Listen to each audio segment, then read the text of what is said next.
Ow. Ow. Yeah, you didn't like that?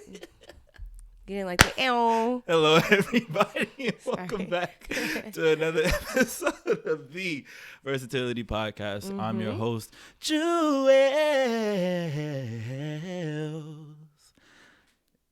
I'm just Liana. Okay, Liana Chanel. That's just me. Wait, I'm I'm intro Juelz. you. I didn't know. You looked at me as if I was supposed to say something. No, it was your reaction. Because you did so well. Like, I didn't know I was supposed to come with the intro like that. No, like, you didn't know. You don't have to come with Liana. it. Not too much, right? Okay, not sorry, too much. sorry. No, I'm playing. I'm gonna stay But humble. what's up, everybody, and welcome back to another episode. This is episode 37. Wow. 3 plus 7 is 10. Just to keep it, That's dope. I know, right? And then 7 minus 3 is 4. Okay. 4 Yes. is April, because that's the 4th month of the year. Right. You see that? But we're in March. No, but I was saying I was getting somewhere. Okay. But then April, Right. that's my birthday. Right. So that's how my brain works. Just Got give you insight. into Okay. how my I'm here brain- now. You see? Now you see where it's all connecting? It's here. Yeah. It's connected. That's why I like 3 and 1. If it's like 31, I like that number Okay. because it's like 3 plus 1 is 4. Right. In April. And then your birthday. Yes. Got yes. you. Now you see it? I'm here now. I'm She gets the connected. vision. I am. I'm here for the vision. Yeah, I love adding like weird numbers and everything. Like it's 123 right now, and like I'm trying to find a way for that to hit like a 4. Oh. Or like hit like 26 because that's my birthday. 426. I don't know. That's how my brain works. Okay. I'm special. I think you really just want to tell me that your birthday was April 26th. No, I'm not. If that's the case, that's fine. Like, I'm okay. Let me go ahead and lock it in. Let me get my phone. I can lock it in. Your mic back. Oh, Yeah, it's a that little was out. loud. Oh, Yeah, sorry. man. No, that's good. That's good. Good. We adjust. We do. But we're about 2 minutes in. I haven't done anything. Right. Well, so everybody, again, please, like, comment, subscribe, rate on all audio platforms. Give me 5 stars, please. If you feel like I deserve 5 stars and everything on Spotify, Apple Podcasts, whatever other audio platforms that we're on. And we're 2 minutes in. She said her name already, but you can say it again. So what's your name? Who are you? Why are you even on here? Major, class, that. Where you from? The whole just. I mean, Okay. just a good 30. Well, like I said, I'm Liana Chanel. I'm a senior at Morgan State University, the national treasure. Okay. Hallelujah.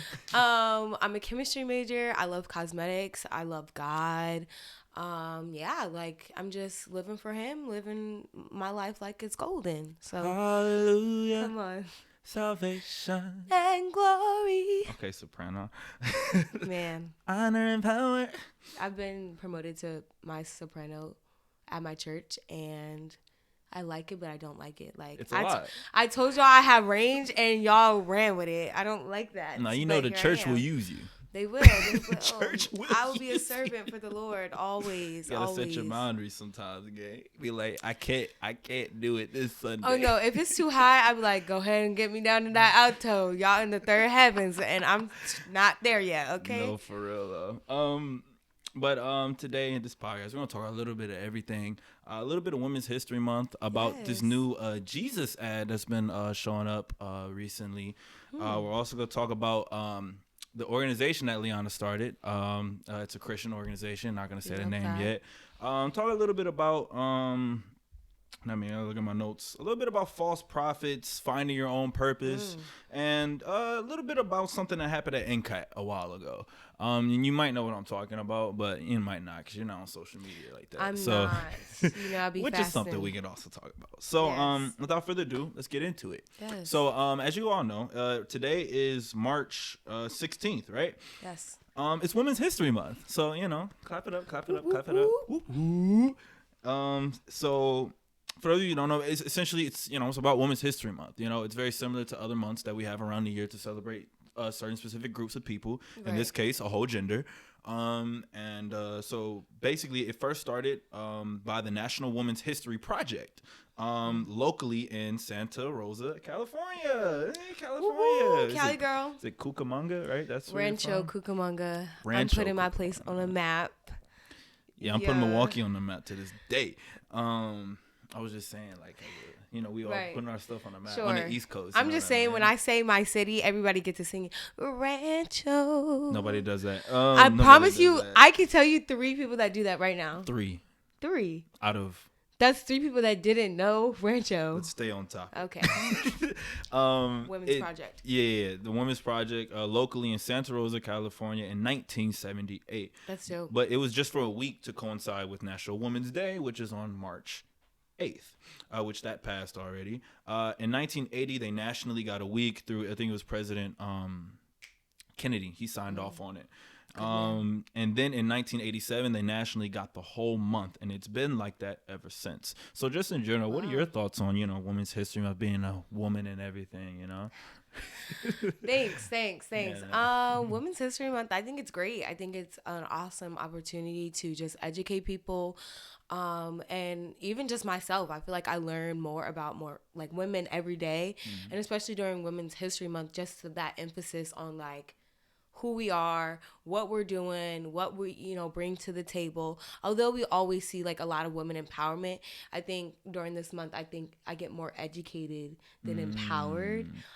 Which I love, because I always want to stay on top, and just hearing about like what Black women are doing, Asian women are doing, Hispanics, any race, like just what they're out here changing the world or impacting their families, their homes, their churches, their whatever that sphere looks like for them. So yeah, it's great. One thing that I love about like the specific gender months is the fact that it's like you can't separate it by race. Like you can't separate it by class. You can't separate it by whatever, because you're either a woman or a man. I know there's they, them, and all that stuff, but just in general, like like somebody in every ethnic group, every group of in general, except for ones that are exclusively for men, exclusively for another gender or whatever. Like it's everybody can relate to this, because everybody has a woman in their life. Not not everybody has a Black person in their life, or not everybody has like LGBTQ plus person in their life. Not everybody has but you have a white person or an Asian. You have a mom. 9 times out of 10, you were conceived from a woman. So we can appreciate a woman. Absolutely. You know what I mean? And so like I'm saying all that to say, like, there are months for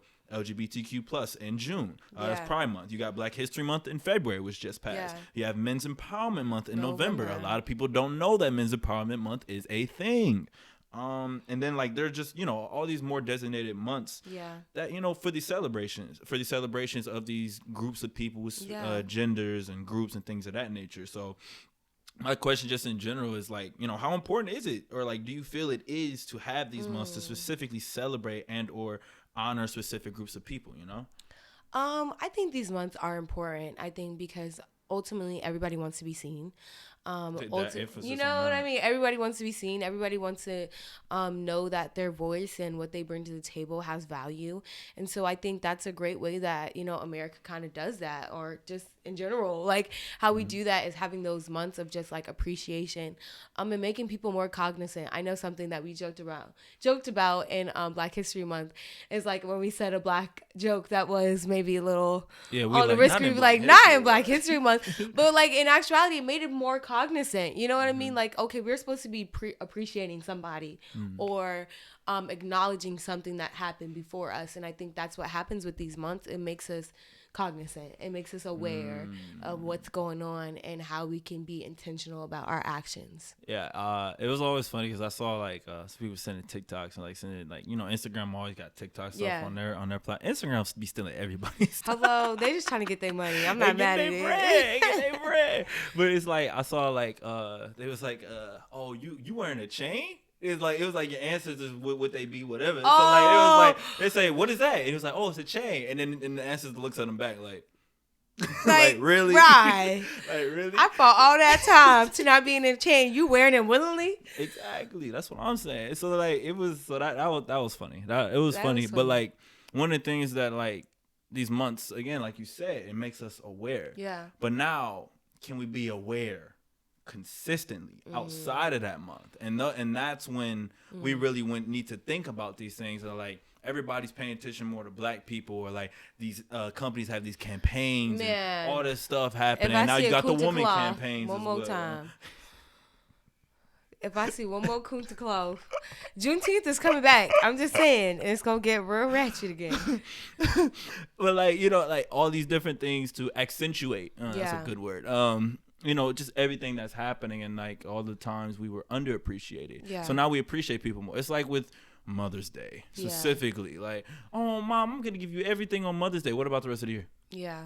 How do you appreciate that? I know I need to do better myself in general, because with my mom in general, but I show her appreciation through multiple different things, because that's my mom. Like my mom, she doesn't need a lot, plus she has just about everything she needs at this point. So she's just like she's in her 50s, but like it's like she's like, she just wants to spend time and talk to me. Like that's all she really wants to do. But it's like, sometimes maybe like every now and then, taking that moment to just appreciate her, give her everything of flowers and everything. Like I know my dad got my mom stuff for Valentine's Day and everything, and then put our names on it, and dang well I'm all the way across the country. Kids, man. like I'm all the way across the country. I'm like, bro. Yeah, he wrote on it. Yeah, sure. Mm-hmm. Yeah, definitely. Yeah, no, he sent like $5 to help out. Yeah, definitely. I didn't send anything. Aww. I love you though, Mom. Okay, I know you listen to these. I love you though. Like all that stuff. Not you putting your dad out there like you said. He's a great dad. I know, but you putting his secrets and stuff out there. My mom do the same thing for Father's Day. If you sent the 5, you sent the 5. Okay. Listen, my mom do the same thing for Father's Day, so let's not get for his birthday. Exactly. Like let's not guess it. That's black people. That's exactly. That's what we do. Yeah, just write your name on the card. Just write your name. But I don't know what this for. Just write your name on the card. You got the gift. You got the gift. Just make it. Make them feel appreciated. I mean, I think one way that we can kind of be intentional about how we like are consistent with making sure that everybody's kind of aware of these various topics and not just like during the month, I think is starting with your own inner circle. Like, okay, maybe we start with that month, but like, hey, let's continue talking about different histories, and let's continue talking about these things that we were educated about. Like, if I remember the first time I came to Morgan, I learned about Shirley Chisholm. Shirley Chisholm? Yes. The woman, the first, wait. No, I know you know who I'm. The school. Am girl. I talking? Yes. That's Ruby Bridges. No. I'm talking about Shirley. She, I think she's a house room. Okay, y'all. I promise I know who she is. I know. I've been mixing up names. The faces, but anyways, I learned about her for the first time. I grew up in a very Caucasian, type of place. So I just didn't know. There's politician, the politician. Yes. Yeah, thank you. So I didn't know. Lord forgive me. Hello, I know. But I didn't know about her until I came to Morgan. And like from that, I was just like, man, like there's a lot of people I really just don't know about.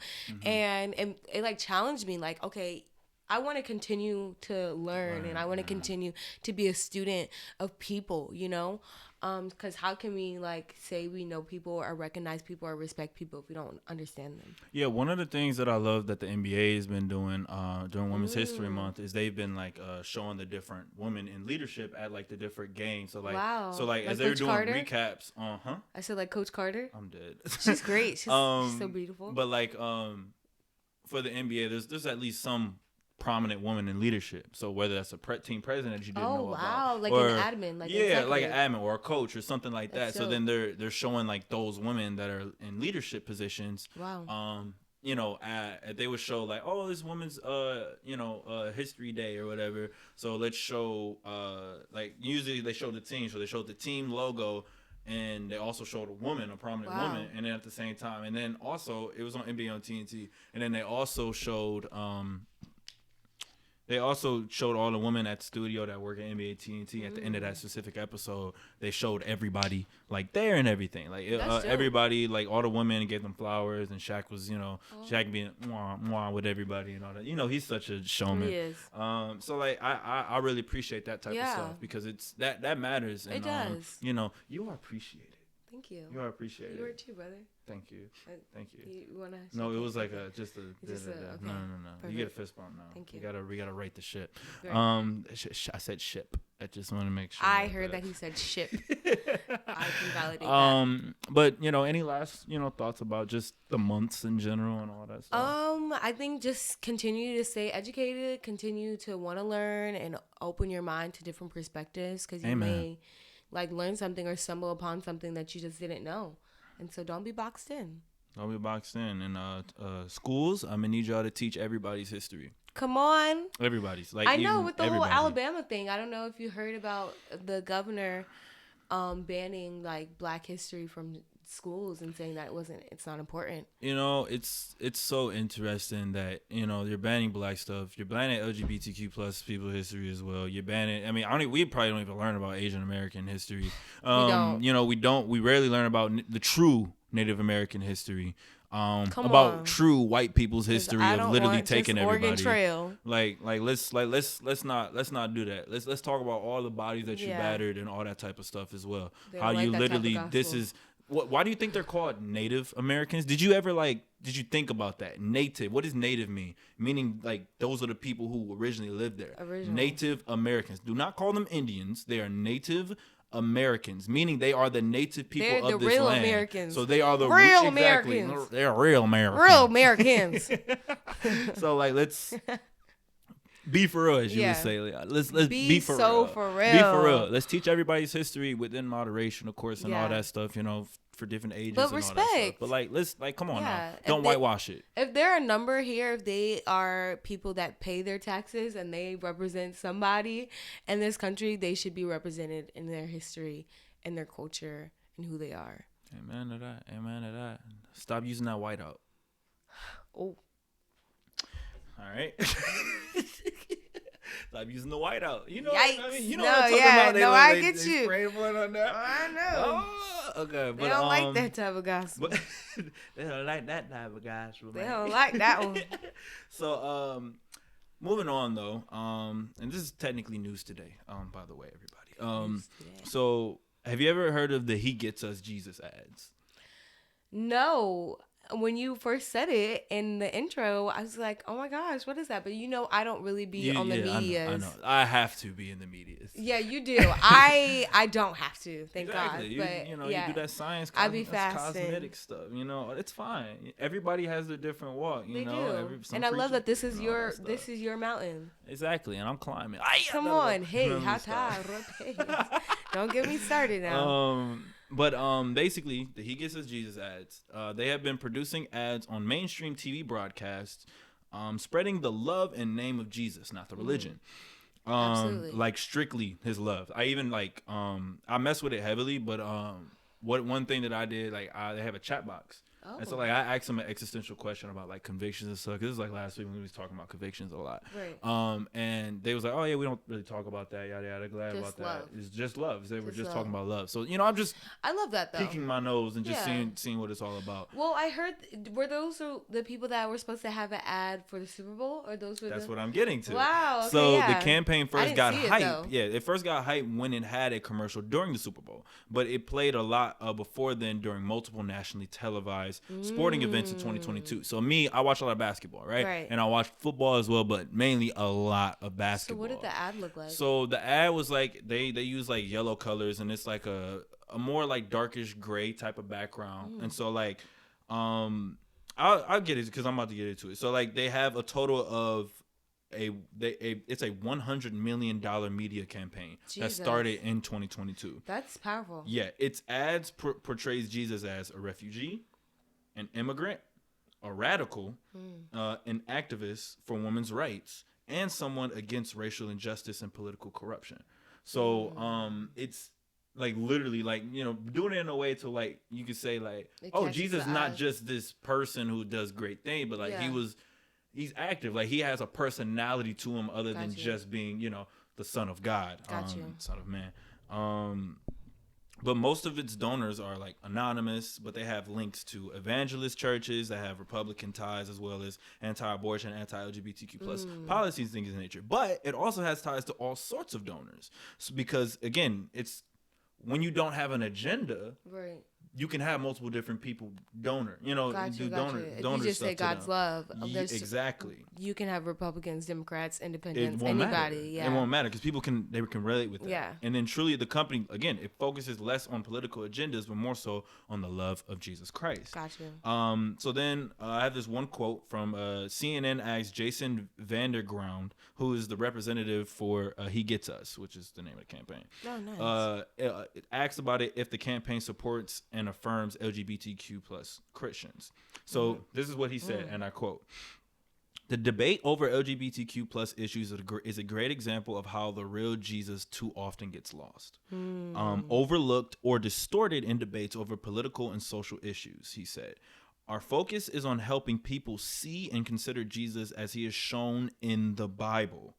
He gets us and he loves us, and that includes people on all sides of these issues. And that's good. He did that flawlessly. No, flawless. He practiced that. He practiced that so well. No, he practiced that so well. That was really good. So good for him. Again, people love the campaign. Others don't. They're trying to say it's a hoax. There's not really true intentions, but they did that with Jesus. So I'm not surprised. True intentions in what way? Like what are they saying? Like just saying like, oh, they probably just got a hidden agenda. Because everything has a hidden agenda now. It's too generalized. Exactly. Gotcha. It could be a little bit of everything. I just read the article the other day, but either way, it's making headlines as it aims to focus on the love of Jesus. That's one thing that is consistent. Actually, they got free shirts on the website. I might get one. It's free. Like literally, I just ordered it. He gets us. It says he gets us. And so like it'll either say he gets us as like Jesus is, or Jesus was a refugee, or like Jesus. I think I've seen those. Yeah. I got one. I just got an email that said send me that I'll send you the link. I'll try to remember to put it in the podcast description. But like literally, I was like, free shirt. Yeah. And then all you have to do in the checkout is literally say, I vow to like love another person, or I vow to help somebody that's not understood. Like things that nature. Yeah. To be that person, be a good, wholesome person. Exactly. Show $3.99. the love of Christ. We love $3.99 too. I know we do. But like it's I was a college student coming out of you. No, for real though. We about to be out though. We about to be out 2 months.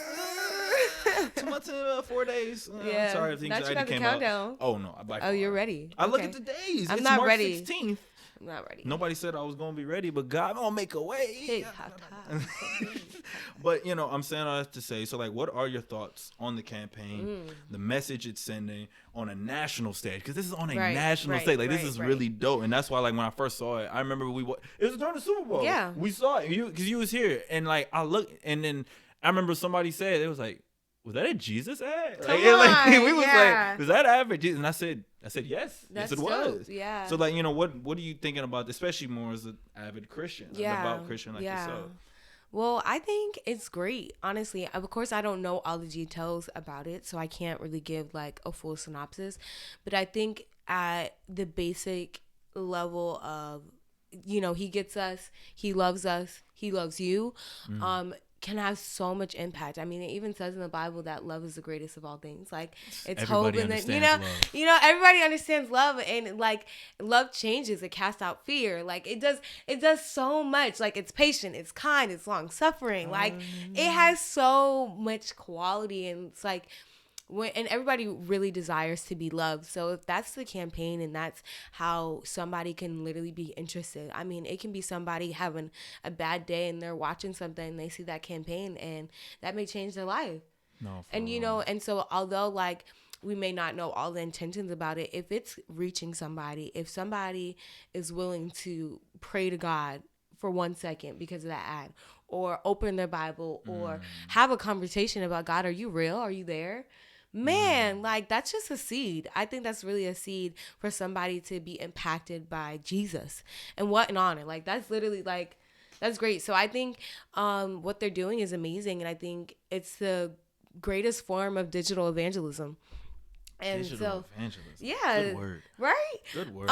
So it's the greatest form of digital evangelism. So if it's the easiest way to get somebody to recognize, see God, have that seed, planted in such a nonchalant, like every day somebody's watching some type of media. If it's not YouTube, if it's not TikTok, if it's not, TV, Hulu, whatever. One of the ads has like millions on millions of views. I have to look at the article again, but it was like on YouTube. It's man, dude, and they had multiple different ads, like multiple different things. So like it hits for different things. One was a refugee one is like the activist one. Like it's dope. And even if somebody maybe thinks it's funny and they still send it, it's still somebody else planting a seed. Like, you know what I mean? Like, yo, look at this ad. And then bad. Hello, used for my good. Hello. So I think all around there's no harm in it. There's no harm in spreading the love of God, because he does love. He loves all people. And I think the guy, who'd you say, what's his name? Jeff? Not Jeff. I don't know. I feel like everybody Jason, rich is Jeff. Okay, Jason. He said that so well. I mean, everybody rich is Jeff at this point. But Jason said his explanation so real. And it's like, I mean, of course there are, social issues and there's political issues, but it's really about Jesus. You know what I mean? And if we look to him, he can resolve all things, and the initial thing is not, do I want to be right? But it's like, do you want Jesus? You know what I mean? Like, anybody can have him. God's not saying, oh, just because you're Republican or Democrat or whatever, you're not going to receive me. Nah, like, just, allow him to do what he ought to do. So yeah, I love that. It's not about a side. It's about Jesus. Yeah. One of the things that, I was talking to Blake about this, yesterday. He picked me up at the airport, and he was talking about like when you could be so cool with somebody, or like, everything is cool, but then like you learn about somebody's like political views and everything, and that totally creates a rift. Yeah. And that's, and I know a few people, at least like this girl who actually was anti-abortion and things of that nature. And like, I didn't know at first. I didn't know, but like, I was against it. At the same time, I liked it. So it was like, I wasn't caring as much, but at the same time, not you do anything to holler at the girl, not for the Riz. Hey, listen, we being for the Riz. But listen, this is a high school game. Like, it's but it was just an interesting thing. But it's like, at the end of the day, I know you're a good person. Yeah. Right. Yeah. And like, friends and stuff like that as well. So it's just like, why would I care as much? Yeah. Like, because at the same time, like, I think a lot of people don't realize that, like, I feel like we think that how people were at one point, that they're always that way. And I'm not gonna lie, in this society, we do see that a lot. Yeah. But that's where grace comes in. Like, we have to give others grace, because once you want grace for yourself. Yeah, and also absolutely. Giving yourself grace to be able to, like, I'm not who I was. I can change my decisions over time. And even absolutely. If they don't, they're a person at the end of the day. Like, everything's so divided nowadays with different things. And they said the people who are divided, like young people and things of that nature, they're attacking this ad and everything. But they're like, you're doing exactly what we want you to do. We want to be on your radar, because we want you to look at these things. Like, we're hitting the direct audience. Come on. That we want to, We are so, the like, children. Liana wants to make a better place. Let's start living. Come on. Shout out MJ. Love that man. MJ. No, that's really good. I think even when it comes to like those type of conversations, I think like Jesus, I think everybody says like Jesus sat with sinners, right? But it's like he was that change, and like he didn't compromise himself, but he was able to be that influence on them, that good influence, and it made them think. And I think once you get somebody to start thinking, but eventually, over time, I think it's that seed. Like, as long as I can get you to think and consider, hey, what would life be like, or why is somebody so devoted, or what is this about? Like, you know what I mean? That curiosity. God's preaching. Like, oh yeah, I can use that. Bet. Like, you thinking about me? Let me show you what I could do. Okay. I mean, that's what and we're about to talk about this, but that's what CTC is for, and everything. And before we get into that, one of the things that I was always taught growing up, and you guys can see it, like, just in how I am and everything. I mean, if I'm wrong, I'm wrong. But like, one of my main things has always been love. Yeah, absolutely. My family and like my church home, back home, they always taught me to love one another. Like, that was one of the main things that they always did. And although, yes, they yelled at us as a little kid, because I was also my daycare all the way to 8th grade. Like, I spent like basically my whole childhood there. But I was cultivated in a loving environment at all times. When I went home, it was love. Yes, my dad yelled at me, things of that nature, but he loved me at the end of the day, and all that stuff. And I got him wrong, whatever, But not at the end of the day, I was always taught about love, loving one another. Sometimes it turns away wrath. Like, a lot of people would ask me, like, whenever because I used to get bullied and things of that nature, in terms of like vocal bullying and all that stuff. Yay, but like, one of the things that always about me is that I don't flame people. Like, I say little small things to irritate people in general, but, like, I'm not coming at you. Yeah. You know what I mean? Yeah. Like, I say little things that are they're true or, you know, that are, like, just in general, but then I'm, like, afterwards, I'm like, okay, hey, my bad. You know, I didn't mean that type of stuff, you know? Yeah. Whereas if people, like, you know, regular flame people, like regular, you know, like regular nigga stuff, you know? I'm just saying. I have a story about this. Oh, well, okay, I got you. I got you. But, like, you know, like, I never said it. I never, like, flamed back because I felt bad to do that in a pressure situation. People talk about my hairline. People talk about the fact that I used to be, like, really small. But with this, I had this head on a 4-foot body. It was bad, guys. So, like, you know, rightfully so, I'm not gonna lie. Like, I'd probably flame me too. You know what I mean? Like, especially if I was being a little irritated and I was a little smart ass sometimes. Like, a lot of the times. And so, like, you know, but at the same time, I didn't deserve it. But you know, I'm over that now. But, like, I'm saying all that to say, like, I was always cultivated in love. So, like, that's when I go out and everywhere, people like me because I show love. You know, like, I'm compassionate, and I used to be like, why do you do this? Why do you do that? But it was like 7th, 8th grade. I was like, people are gonna be people at the end of the day. All I can do is just say my things, and I don't have to go sin with you in order to be a part of your life still. You know what I mean? But what are you going to say? Your story. When you brought up flaming, so like I said, when I came to Morgan, I didn't understand. PG people, they like to flame, right? They like to a lot, right? I didn't understand that. Like I said, I grew up with white people. Okay, so if you were flaming somebody, you actually did not like them. Like you were gonna fight. Like that was how we didn't just joke around like that, you know. And the only people that used to like Joan on me, that's what they used to call it. Joan on me was my family. So I came here, and one of my friend groups, they all from PG, they Joaned on me, and y'all, I was hurt.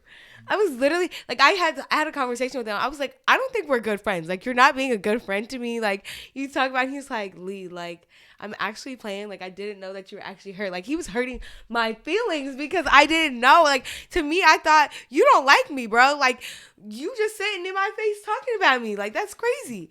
But then we had the conversation. I realized, oh, you're Joni. And then also, I'm not good with the banter back and forth. I'm just gonna take it. They do. They have skill. Sorry, they have skill. So I was gonna. It was just I was just gonna sit there and take it. I was gonna sit there and take it. That's what I ended up doing, because then I'm like, okay, listen, I don't want to fight. I'm a borderline pacifist overall at one point at least. So because I don't like doing all this stuff. You don't like confrontation? I'm getting over it. That's why I go to therapy. That's what I went to therapy for this past semester. I love that. Go ahead and confront. It's necessary. But like, all that stuff, like I just never was into that overall. Like I'm a very soft heart in general. So, you know. I grew up very confrontational. Yeah, no. Well, you had a lot of confrontations? I was just that type of person. I always felt like I've been an advocate since I was young. And so if I saw anything wrong, if I didn't like anything, I was going to say something about it. I would get in trouble a lot for my mouth because I'm going to say something. So I've always been very kind of confrontational. I had a flip at one point. A flip phone? No. I'm talking about like a flip. Hairstyle? No. Just wait. Okay. I had a flip in how I acted. I told you I used to be a smart ass. You know, I used to be smart aleck. Sorry. I used to be a smart aleck a lot. And y'all can see it now. It's like it pops out, but then I like you do be. I reel it in a lot. But when it comes out, it's like, why are you doing this right now? You know, it's like I didn't expect to see this from you, because people see me as some upstanding person, like somebody who's strict and all that type of stuff. But like, I'm really a goofball. But his things is, half the time, I have to be in business mode, because I'm either in an environment to where I feel like people are already being goofy enough. If you add my goofiness on top of it, it's too much. That's too much. Gotcha. You know, and so like I don't want to. And then also, I get to a point where now I'm super stern, because I'm like, why are y'all all being extra right now? So now, like yesterday, like, you know, I'm just like, why are y'all all being extra right now? I just want to chill. Like now, like, because at first I was goofing. Then now I'm like, I'm serious. He was now. over it. And then I'm just sitting here and people playing and stuff in my area, and I'm like, yo, I started like sometimes like it came out a little bird. I was like, move, I was like move, like you're pissing me off. He was serious. So like, it was kind of scary. When you he was ready, he was like, I'm trying to lay down. So it's like, it's back and forth with that and everything. But it's fine. It's fine. It's but fine. Love that and all of it, just love. Yeah, but it's all really about love, and that's getting to the next thing about CTC. So first of all, can you tell them what it stands for, what it is, that type of thing? Yes. So CTC is Connected Through Christ. It's a Christian organization on campus, created to build community, transfer lives. Okay, purpose statement. Yeah, come on. And just show God's love, and that's kind of like just our goal is to create a place and a space for Christians on campus, or even people that want to even just learn about God, to have a safe place to grow, have a community that is wholesome. Like, we can hang out, we can do stuff, and it doesn't have to be we getting drunk. Like, you know what I mean? And just like not I just do like me a good drink though. I get that. No, I get that, but like, you know, there's I know just what you mean. Yeah. You know what I mean? Like, just being an alternative, honestly, to like what people think their college experience has to look like, be like. And it can just be like, we can have fun. We be having fun. But it doesn't have to be like, oh, we just smoke, but we be up till 4 a.m. chit-chatting about God or chit-chatting about life, you know? Just being real. Without like, being like immoral about a whole bunch of different stuff. Or have to talk about women, have to talk about men, have to talk about relationships, have to talk about toxic stuff. Yeah, we talk about all that. It's just genuine stuff, you Very know? much. Like, and then even if we do talk about it, it's not like, you know, we're just being extra. It's just honest conversations. But I mean, of course, there's always extraness too. We're people. You know, we're not seeing each other as objects and things of that nature. Absolutely. But so like, what was the original vision, and then when did you like, you know, start the org and everything? So I started the org. This is the first ever org. The first, I got you. In August 2021. The actual like founding, like the approval application and the e-work kind of came about in July. So July 17th of 2021, but like our first event and everything was in August of that school year. So that was great. So we're about to be like 2 years in. Okay. So excited. Okay. Yeah. But how like the vision, I think, so when I had rededicated my life to God in 2021 and I was serious about 2020, sorry, when I was serious about like, okay, God, I'm going to be real. Like, you know what I mean? Like, panini, huh? Hello? That I mean, panini. Like, y'all, like, I went through it. I went through it. But I was like, okay, God, I'm going to be serious, right? And he just took me through this process of like healing and learning him and like being intentional and just like growing my relationship with him and learning him like to be that father, you know? And I was like, God, but I don't have community. Like, I know you're telling me, you know, it's easy to come to God in 2020 because I'm at home. I'm in a Christian home. Like, you know what I mean? Like, I was surrounded by people, but I was literally afraid. Like, God, I don't trust myself when I go back to school. Like, when I go back, I don't know if I'm going to be the same person that we've been developing and growing and all that stuff. And he was just like, well, watch me work. Like, basically, like, watch me work, you know? And I was like, okay, God, come on. Like, I was like, okay, God, let me find out. And so from then, like, he was just, like, surrounding me with, like, a great community. One of my closest friends, Tia, me and her went through that process with God literally together. So me and her both 2020, like, both stopped smoking, both, like, was doing devotionals together, like, literally going through that process. And so when we both came back to school, we were both feeling nervous, but God's like, nah, I got y'all together, like, you know? And then just, like, us being intentional about that, more people, like, that's when I became friends with Ashlyn, like, so much, like, so many people. Best friend, yeah, like, so many people like came into my life. She was on the podcast. Oh, I love that. But so many people like came into like my life that was like, man, like I want God, like I love God too, you know. And then they became the CTC board, and it was just like from that, so many people were just like, man, I need a community too. Like I thought I was the only one at Morgan, or like I never knew that there would be people out here that is just chill, like regular people that love God, you know. And so that was kind of like the vision. It started out just something for me, and God had a purpose to, you know, provide it and be a space for other people. So then, what was I going to say? How many people were in that chat? No. Oh my gosh. Yeah. So we started a group me. That's so funny. We started that group meeting, and I think it started out with literally like 7 people. I think there's about 100 people in the chat now. More than 100. Yeah, 160. 160 people in the chat now, and that's so crazy because so many people like just like, although not everybody's super active, but just even that opportunity, like, hey, if we drop a scripture in there, if we say like, hey, how's everybody doing, hearing the responses and people like really wanting to be a part. 146. 146, and we started with 7 people actually, and counting. And crazy part was 4 of those people were on eBoard, and then the other 3 were my friends from Howard, and I grew up with them. Like so it was kind of crazy, but that's funny. Yeah, and now we're 140 something, 46. So I think that's dope. That's so God is dope. good. That is so dope, Lee. Like, you know, and you just answered like 4 of my questions, which is good. That's good. Oh, that's good. Yo, that's good. Me. That's good. I know. That's good. So like I want to go through, like, take a step back for a second here. Yeah, I want to ask this first. So those who don't know, like, what are some of the hard things to do when starting an org? That difficult process. What are some of those tedious yet important things that you have to do? Jesus. Because it's a lot, and like a lot of people don't realize student organizations and all that stuff. It's not easy. It's not easy. It's another job. At that. Let me tell you, we got warfare from the natural and the spiritual. Like, but I think the beginning process from starting an org is getting your constitution and your bylaws, like literally creating the framework of what is this going to look like? How are we going to do things? What will events, meetings look like? What will be the task and the responsibilities of the e-board? What are your values? What is your mission statement? What is something that you stand on?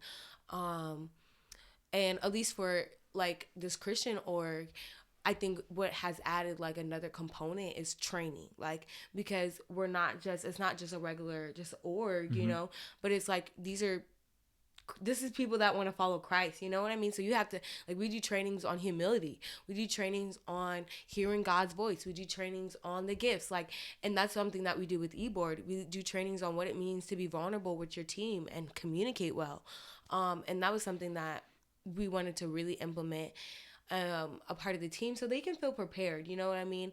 And also to kind of have that accountability, like, okay, you're being prideful right now, or like you're leading people to you, or is that what God said, or is that what your flesh said? Like, you know, because it's not just dealing with natural, like, you know, we're dealing with spiritual things. So we have to be also cognizant and bring God into our vision, our mission, what's necessary, you know, for the team. So I think that's been kind of difficult, is like creating that framework to stand on, you know. Of course, God gave us the vision and the foundation, but it's like building upon that so that it can be consistent and it can last.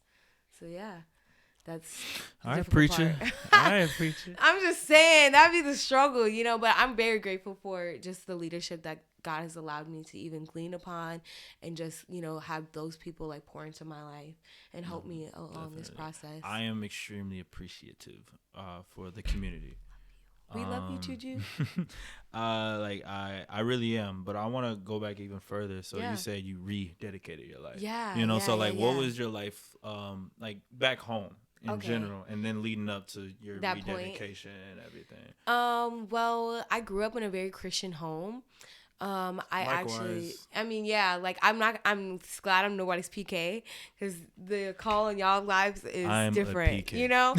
But and no shame, I love that, but it's a different type of responsibility. But my parents are both ministers, and for a long time we went to 2 churches, because my parents ministered at a 7-day Adventist church, like praise and worship wise, because they wanted more of like a prophetic flow. And then we went to Sunday's church to kind of get, like, eat, you know what I mean, to receive. So I went to 2 churches for about 10 years of my life. So my weekends were over. Like, I had to become really close with a lot of my church friends, because that's what was my hangout time during the weekend. Unless I had like competitions for cheer and stuff like that, my parents understood. I know you was a cheer. Yeah, I did cheer and dance. That makes sense, actually. Her with her bubbly personality, that makes a lot of sense. So yeah, like with the exception of like extracurriculars, I was at church. So I grew up in a church, but both my parents are both, like, my whole family is very prophetic. So that was definitely a struggle, because I couldn't get away with nothing. My mom literally knew, y'all, like, my mom knew everything. Like, you could not get ready with nothing. Or just random, like, I'll be on the phone. My mom's like, yeah, God told me. I'm like, Jesus, let me hang up the phone. Like, she about to go into a word. Like, yeah, that's kind of how I grew up, was that, like, Christian, wholesome community. But my parents did know balance. Like, it wasn't, like, church over everything in the sense of, like, relationship with God, of course. But, like, if we missed church to do other stuff, my mom wasn't, like, or my dad wasn't like, how no, dare you? like, nah, no, because we had that. We didn't just go to church. Like, we prayed and we did devotionals as a family and stuff like that. So it wasn't, that was an everyday type of thing, and it wasn't. You hung out too, like, you know, yeah, we hung out, we had fun, yeah. like, you know. So there was balance. It wasn't just like, oh, church. It was, let's go get some ice cream, or let's go chill, let's go to a basketball game, or let's go do other stuff. So that's good. That's kind of how I grew up. But when I came to college, it's the foundation is there, but it's like it's not as I was running prevalent. I was definitely running. I knew I was called since I was the least.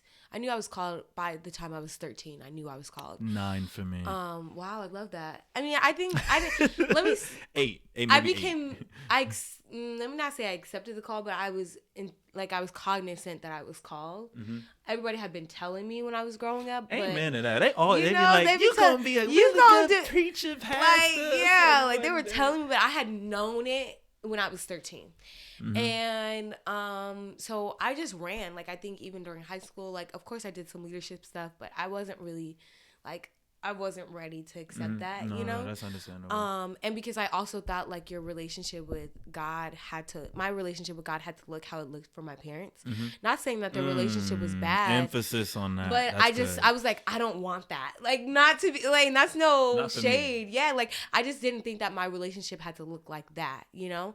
And so I was running. I ran a lot. And the funny thing is, I kept running and people kept saying, no, something's different. Or I would still pray, or I would still do my worship and stuff. And my friend that lived right next to me, or my neighbors in Blount lived next to me, would be like, always ask me to pray for them, or be like, I just love your relationship with God. And I'm thinking, girl, whole time I'm running like crazy, or I'm smoking right after this, or, you know, like, and that was just real. But that happens. Hello. It happens. I was definitely running. Grace. Hello. Grace upon grace, y'all. The stuff that I did, I was like, God, it's only your protection, because, But, yeah, so I was running real bad.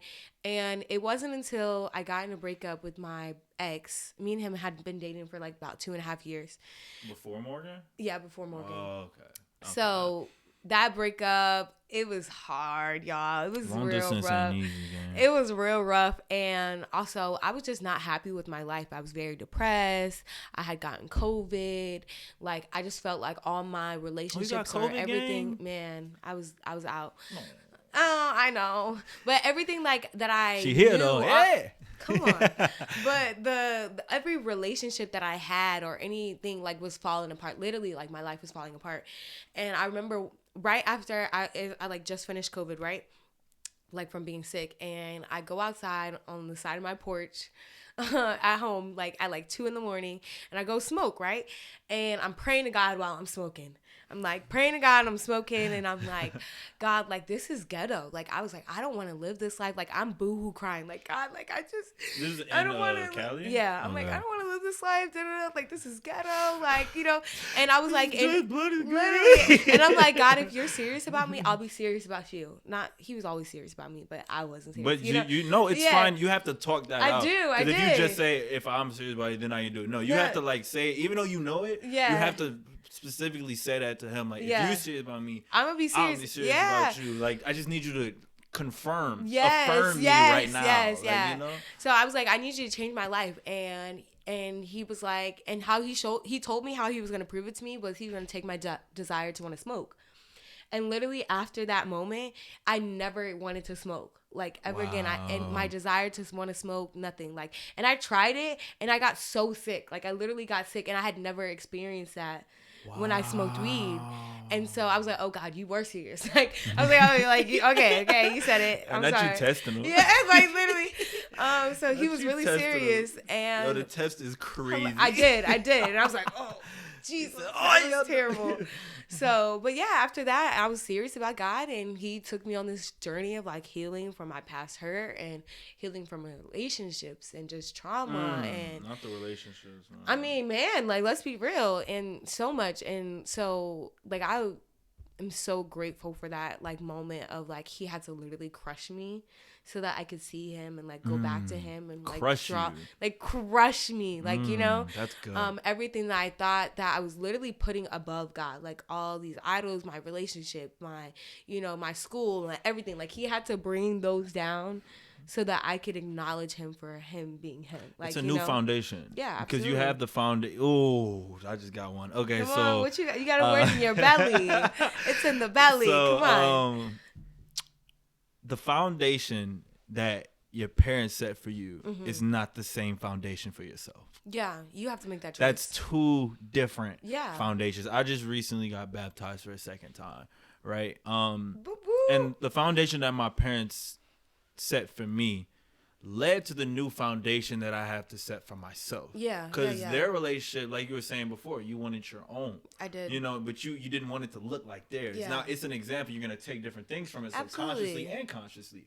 But your foundation of what you want, it's going to be different because you are called to be a certain way. Yeah, You're not called to be them. You're unique. And so even if, like I said, even if you're not Christian, right? Let's take it to this way, right? Yeah.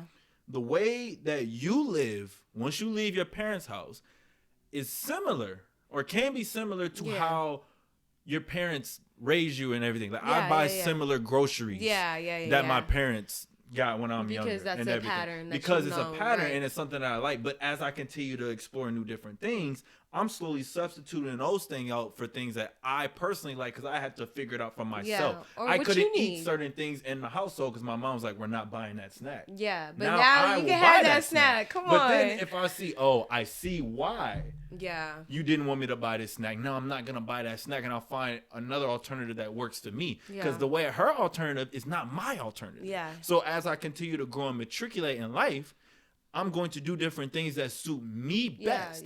So you can apply that to literally anything. You're forming your own identity. You're forming your identity constantly. So that goes for religion. That goes for your job as well. Your scheduling, how you like to go out with friends and things of that nature. That's another big thing. Because what you did growing up, in terms of going out with your friends and things of that nature, it's gonna change and everything. I didn't like to drink.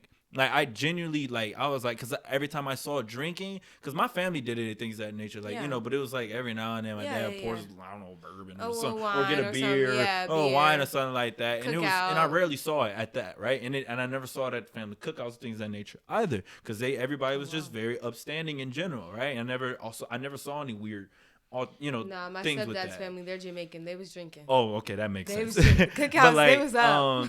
But eventually, I drank for myself after, like, it wasn't like a hard liquor. It was just something just to get drunk. And I'm like, I like drinks. Like, I genuinely like drinks. I like different flavors of it. Like, if it's tropical, if it's a random blue drink, a little fruity, a little fruity stuff, like all that type of stuff. Like, I found that for me, like every time we go out, I get a drink every time we go out and eat with the Christian group and everything. I always get a drink. You said what? I said you're pressed. Like, no. Not pressed. But like I don't drink outside of that though. I just drink at a restaurant or like a little I do got some cocktail. Jamaican rum in my thing right there, but I haven't opened it in a while. I haven't opened it in a while too. Like I don't just do it to escape. I just stop. Josiah was on here too, but like I do it because I like doing it. Yeah. That's my conviction. Right. You know? And that's become your own new custom. And I think as like just people in general, even if you desire a relationship with God, like don't use what you've seen other people's relationship look like to be a marker of how your relationship with him is gonna look like, you know? It's gonna be unique. It's gonna be different to you. Like just for instance, like people that dance, right? My friends that dance, like they feel real close with God when they dance. Me personally, I don't. That's not me, dance. But I sing. So when I worship and stuff, that's when I feel really close with God because that's one of my love languages with God is worship, like in the form of singing. I love singing to God.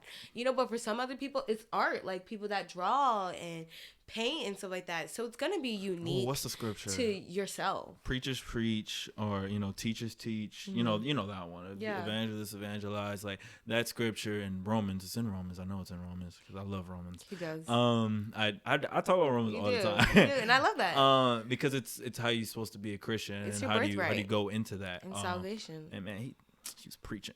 So just saying all that to say, like, live your own life. Like you're your own person, and then that's you have to go through those trials and tribulations. Sometimes you have to go, and you don't have to, but sometimes you have to do stupid things and go through these stupid things to experience it for yourself, because your parents just told you not to do it and not why not to do it. That's why a lot of us end up going into these spirals of doing these things. It's like, you told me not to do it, but you didn't tell me why. Yeah. You just said not to do it. And I mean, sometimes even when you tell the why, you still do it. You know what I mean? But like, you'll learn. And that's something I love to say. They'll learn. Like, I would say, I'll maybe say one thing once. I'll give an advice. I'll give your warning. But once you have to learn. Like, you have to make that decision. And I feel like everything is a choice. Everything is literally a choice. Amen. You choose to serve God. You choose to, be friends with certain people. You choose your actions. Like, that is your choice, and you have to reap the consequences or the rewards of your choices, and so you have to be okay with that. Mm-hmm. So then, just moving on for the rest of the season. So, like, what is and I know you talked about it a little bit, what is the community like, and, like, how are you seeing it continually move forward with CTC and all that? Like, just give people insight into it, and then what you're seeing it grow and matriculate as you're moving out into your new journey. Well, I think in the beginning, the community was very, like I said, quaint, small. I'm very family oriented, so I wanted to create that like family type of vibe. So you can really learn to trust people and be vulnerable with people, and all that stuff.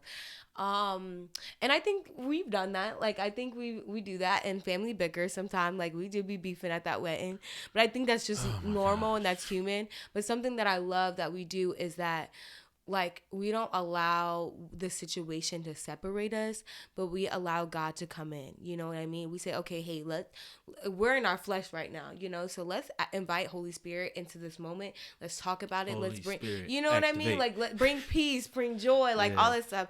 And I think that's something that I've seen differently, is because, like, when you're in close quarters with people, you're going to have, you're going to have some type of tension. You're going to have, you know what I mean? But that just means that you're close, that you don't have tensions with people. Well, you shouldn't have tensions with people you don't know, and so, or you're not close with.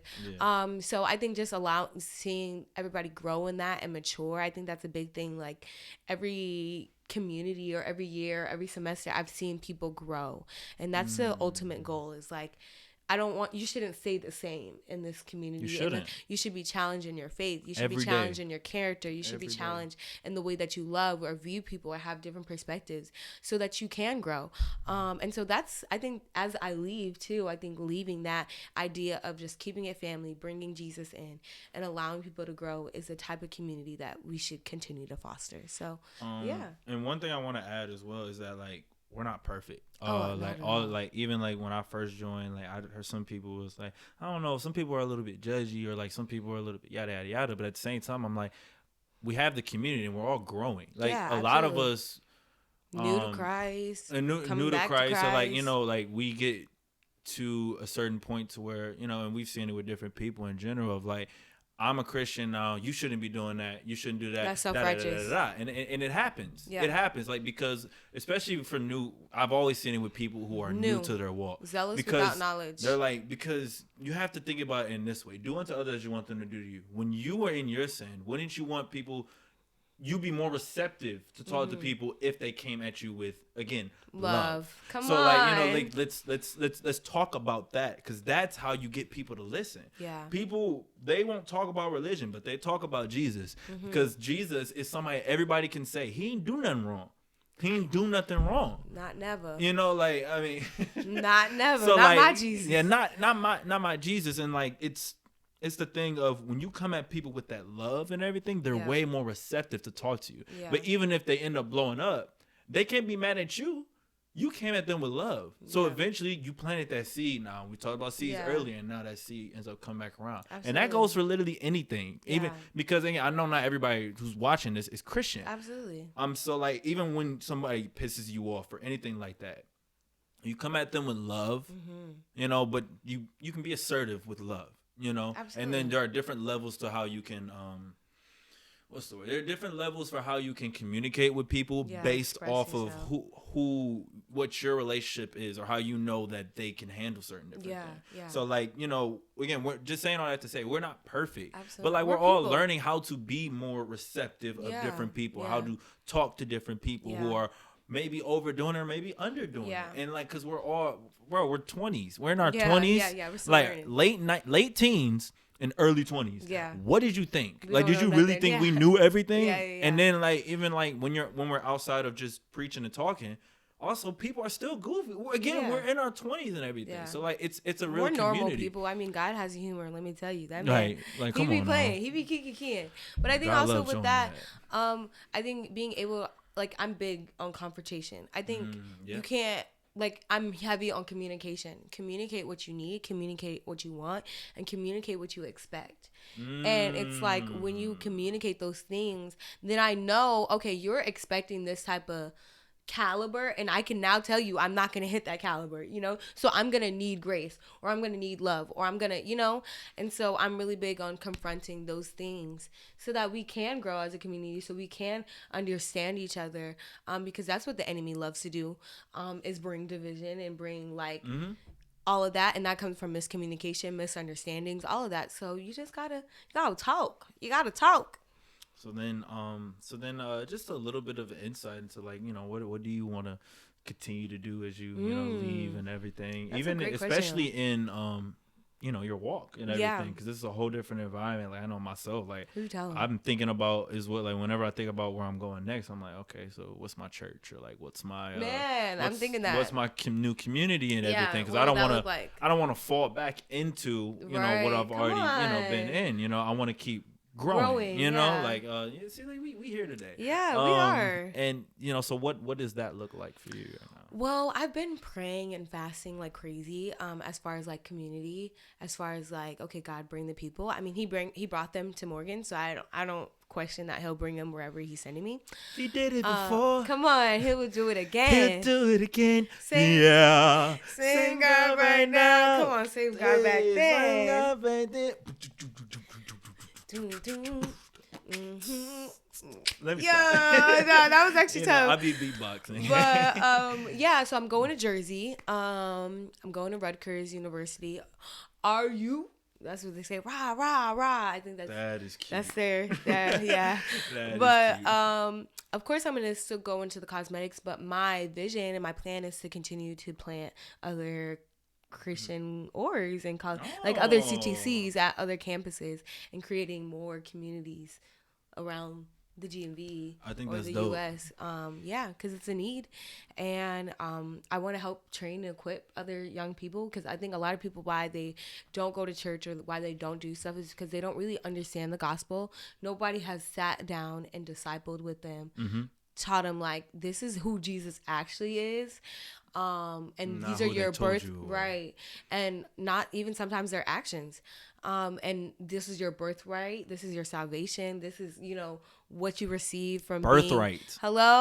This is what you receive from, you know, being a Christ follower. So I think just being able to equip young people, create those communities everywhere, so that people cannot know. Like, people, when they don't know, that's where they go into the abyss, because they don't know, they don't have that knowledge. So just bringing, educating people. The devil hits you the hardest. Come on, in that confusion. So I just want to do that. That's kind of like the goal after. I think that's so dope. Thank you. I think that's so dope. Good. And I want to go back a little bit. Because you because I remember when I first saw CTC. Myself, I knew Ashlyn. We were getting close at that time. I just finally came back to campus, and she's a Christian and things of that nature as well. And you know, we have a whole bunch of classes together. We got the same major and we're in choir. So like I saw her like all the time. You see her all the time, yeah. Even now, still there all the time. So like And then I see her in this, and I'm like, okay, what's this? You know, she's VP, I know. And then I met you at the community service. Yeah. Remember, we just saw the videos. I had a community service for the children. Yeah, for the children. For the children. Children. Yeah. Children. Sorry, it's a song that I'm singing tomorrow, but it's fine. And so like I'm, meeting you, and then I found out about that, and Ash told me about this, and then I went to a Bible study, and then I remember, I think it might have been the first one I went to. And I think people know in general that I'm a vocal person. Yeah. And at the same time, I have a lot of wisdom and everything. So like, I think I know what you're about to say. Yeah. So I'm sitting here and I don't like to, because I've seen where I've been before again, of being like, I would talk too much, or like being a smart aleck and things of that nature. Or like, I don't want to take over situations because I have the ability to do so. Yeah. Because I've been given that gift. That's why I have a podcast. That's why I do radio. That's why I do all this type of stuff. I talk. He gave you that voice. I don't want to overdo things, especially when I'm in a new environment and I see we got people already talking. So it's like, you don't need me, So I like to sit back at times. And, again, same thing with like the playing around thing earlier. If I see that there's a need met from other people, I will fall back because that's what I've learned to be able to do. Yeah. I don't have to lead everywhere. But that doesn't mean he said don't lead. Come on. So then everybody's saying this stuff. The background. Exactly, and I've gotten better at that as well. There's so many ways to lead. So I'm just sitting here in the couch. I'm chilling. I called on you. And then Lee was like, "Got anything to say? Huh? And I'm like, nah, I'm good." She was like, "You sure? You can say something like that." And I'm like, and you came like word vomit. You went in. Okay? Yeah, like I had a lot to say. You did. I chose not to. Because I'm just like, it's whatever. But like that's the type of stuff that I need. Because we were talking about right before this, but like I have a thing of people not telling me what I need to say because they're so used to me being the leader, being the one to say things, being the one to initiate everything. Like whenever I want to hang out I have to initiate it. That's irritating for me because I already have to do all these different things. So now you're telling me if I want to hang out now, I can't just go with the plan. I have to lead the plan too. Yeah, I got to plan it. I got to do all that. That goes into everything that I do in general. And it's like, I don't feel like it. So I'll just sit here and I'll sit at home and all that type of stuff. So like that leads to all these different scenarios and stuff. So like, if she said that to me, I'm like, she got me, that type of thing. I but did. Like, open up, Papa.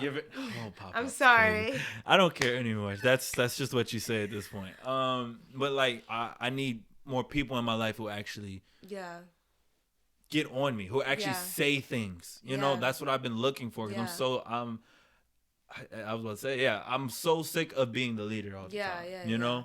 I'm sick of people not. Like I want people to. I love being a part of things. Yeah. But also what God realizing is I can be the one to create that environment, and then they end up helping me as well. So it's really a mixture, plus I have to reach out more. And so like it's a mixture of all those different types of things, which is why I want to create communities wherever I end up next. Yes. I'm gonna leave that up in the open for now because but hey man, might be back home, might be on one of the coasts. God takes you. But I'm very open. Because it's wherever God leads me, and I've been a pretty obedient servant. I've been changing. Come on. I know I've been changed. Come on, I know I've been changed. Come on. No, I've been changed. I feel like it's one of them. Yeah.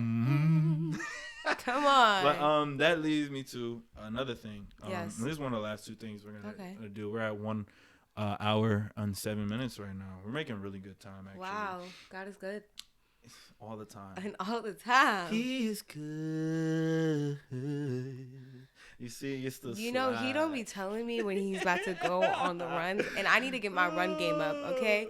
Apparently, I'm walking, and I need to be running. You need to. You jogging a little bit.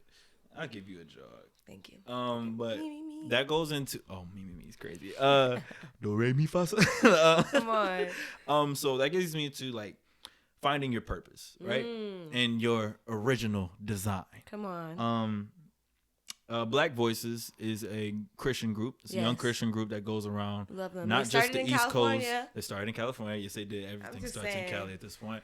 And they go around to different college campuses and other just venues in general. Yeah. Spread the word of God. Yada yada. Very affluent for the younger generation. Absolutely. Very helpful for them because it's more. Excuse me. It's easier to receive, because it's from people who are like, oh my gosh, it's a community, which is why I love CTC, because it's like I'm not talking to old people, I'm talking to people like that. First I thought y'all was more stuck up, but then as I kept seeing and everything, respectfully, why? because I feel like I have a look of Christians in a certain way. Whenever they're young, they're usually, I'm just like, oh, I'm just a Christian. Gotcha. You have no personality outside of that. But I had personality. But you do, and everyone else does too. Or when they're in the space, they're just so condemning and everything. Gotcha, but like with but y'all, it's not like that. over time, please prove me wrong, please, dear God. I want to be proved wrong. I know, I love that, and you were. People think I want to be right. No, I want to be proved wrong, but you need to prove me that I'm wrong. Yeah. Simple as that. Sorry, that's a whole nother thing. Black voices.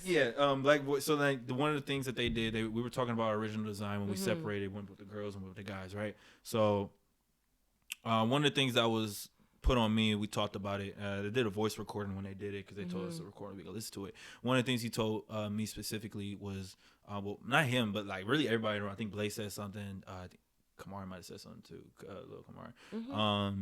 I think John said something too. It's like, I'm gonna be an architect. Like somebody who plans things out, somebody who does different things, and just has a set way of doing things. And I see it already, and that's one thing I'm working on, being more strategic consistently.